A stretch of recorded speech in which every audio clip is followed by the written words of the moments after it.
وما من دابة في الأرض إلا على الله رزقها ويعلم مستقرها ومستودعها كل في كتاب مبين.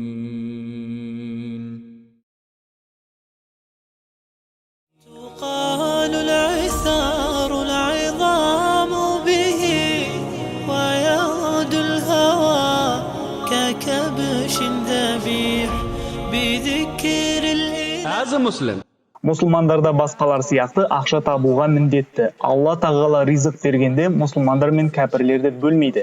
Барлығымызға бірдей дүние береді. Барлығымыз жұмыс істеуге міндеттіміз. Адамдар, жануарлар, өсімдіктер. Сіз дүние табуға міндеттісіз. Алла елшісі бізге айтқандай: لو أنكم تتوكلون على الله حق توكله لرزقتم كما ترزق الطير تغدو خماصا وتروح بطانا. Егер Аллаға шын тәуекел етсеңіз, Аллаға шын сенсеңіз, онда Алла сізге құстарға секілді ризық береді. Олар таңертең ұясынан аш қарынмен шығады да, кешкісін қарнын тойдырып қайтады. Мынаны ескеріңіз, бұл хадис құстар үйлерінде қалып, ұясында жай демалып, немесе пульт алып, ТВ көріп жатады демейді. Олар ұясынан таңның ертесінде кетіп, кеш батқанда бірақ қайтып келеді. Күні бойы жұмыс жасайды. Міне, осы нағыз тәуекел ету. Бұл хадис тәуекелдің не екенін осылай түсіндіруде. Сонымен құстар таңның атысынан күннің батысына дейін талмай еңбек етеді, және олар тоқ қарынмен қайтып келеді. Ризыққа келгенде елмен бірдей еңбек етуге біз міндеттіміз. Мұсылман болсам болды, тамақ қасыққа салынып өзі келеді деп ойлап қалмаңыз. Дүние табуға келгенде үйіңізден шығып еңбек ету керек. Оған қоса мұсылман еместерге қарағанда сіздің айырмашылығыңыз бар.